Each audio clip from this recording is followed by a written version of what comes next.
Alright, magandang gabi na ho sa lahat natin ng mga viewers Luzon, Visayas at Mindanao all over the world. Welcome naman sa ating panibagong video, panibagong reaction, mga ka-action, mga kakampeng.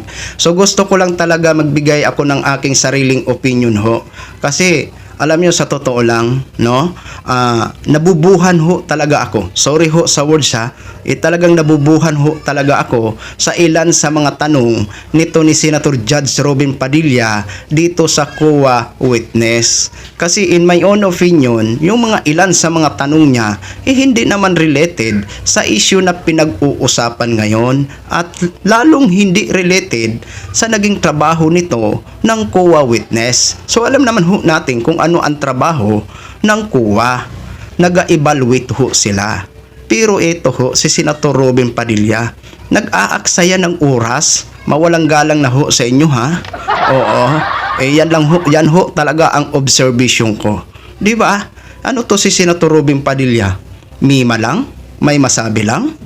May matanong lang? Oo. So eto ho mga ka-action, mga kakamping, panoorin at pakinggan ho muna natin ito. Maiksi lang po ito. Saan po kayo pinanganak? Sa Nueva Ecija po, Your Honor. Nueva Ecija. Opo. Saan po kayo nakatira ngayon? Sa Manila po. Manila. Saan po kayo nag-aral? Central Luzon State University po, ng accountancy, and then Saan Arellano po, University ng Juris Doctor po. Okay.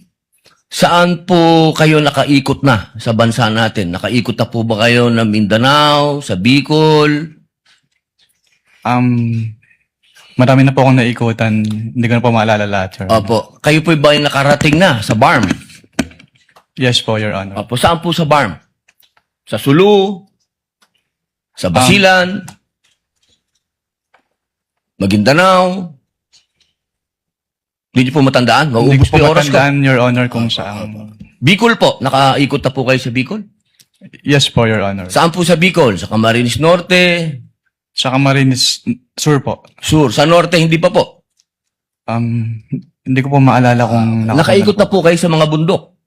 Saan po, Your Honor? Mga bundok. Yes po, Your Honor. Nakita niyo na po ba ang pangangailangan ng mga tao sa malayong lugar? Katulad ng gamot. Katulad po ng pagkain. Wala naman po akong na-observe, Your Honor. Ayun, wala. Hindi po kayo exposed. Exposed po ba kayo sa threat ng terrorism sa bansa natin? Nabalitaan niyo po ba ang ISIS, ang NPA, ang Abu Sayyaf? Exposed po ba kayo doon sa mga balita? Sa news po, may Sa mga news. nabalitaan po ako, Your Honor. Opo. Alam niyo po ba na kung gaano nakagrabe ang terrorism?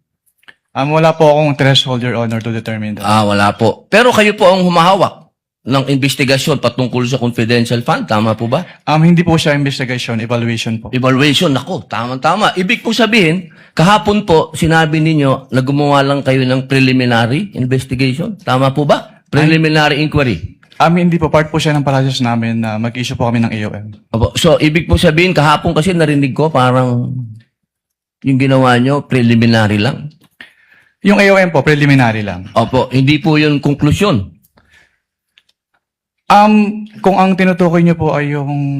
Meron po kasing provision as to the joint circular as to tinatawag na prima facie. Pakisagot na lang po kung conclusion ba po yun. Final? Hindi po kasi we require So, hindi them. po final. Based Boss, on the AOM konti lang po oras ko, hindi po final. Sa AOM po, yung AOM po hindi po final. Hindi po final. Opo. Kayo po ba ay naniniwala na ang mga confidential agent dapat magpakilala? Sabihin ng kanilang mga totoong pangalan? Wala pong provision as to that po sa joint circular, Your Honor. Opo. Kayo po mismo, palagay niyo po, sa personal po ninyong pagkakaintindi, ang mga confidential agent dapat po bang magpakilala? Since that calls for an opinion, hindi po ako authorized to express that, Your Honor. Ano pong definition niya ng confidential? Based on the joint circular po, ang confidential expenses ay yung... Hindi po expenses, confidential lang po. Bilang kayo po ay abogado, ano pong pagkakaintindi niyo sa confidential? classified po, Your Honor. Okay. Boss, sa next na lang po akong round. Narinig nyo na ang mga katanungan ni Robin Padilla sa COA witness.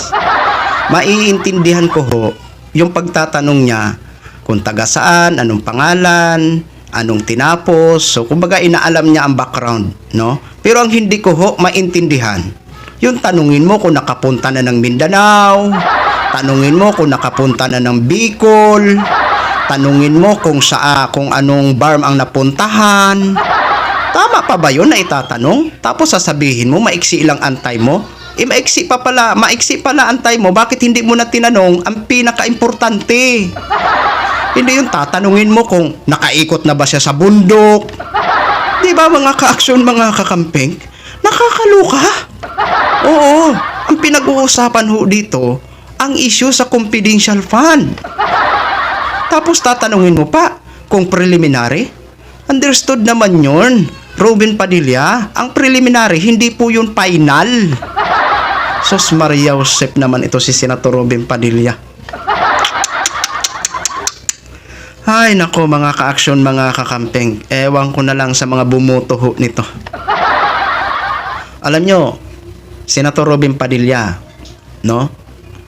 Masakit man sabihin, no?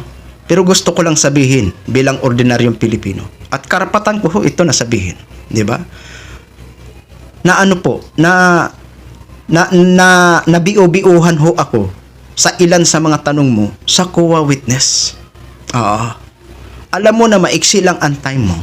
Dapat direct to the point ka na. Di ba? Hindi yung umabot ka pa ng mahigit 2 minutes. Tapos itatanong mo kung nakapunta ng farm, saan banda sa farm siya pumunta. Di ba? Ay nako, Senator Robin Padilla. Gayahin mo na lang kasi si Senator Lito Lapid. Tahimik lang si Senator Lito Lapid, pero pinapakinggan niya. Pinapakinggan niya. Ikaw, ngaw-ngaw ka ng ngaw-ngaw. Ang ilan sa mga katanungan mo, ang layo sa issue. So yun lang ho mga ka-aksyon, mga kakamping, no? Gin-share ko lang ho sa inyo yan. Maraming salamat ho sa ating mga viewers, Luzon, Visayas at Mindanao all over the world. Ako po ang inyong lingkod, si Action Man. Good evening, everyone.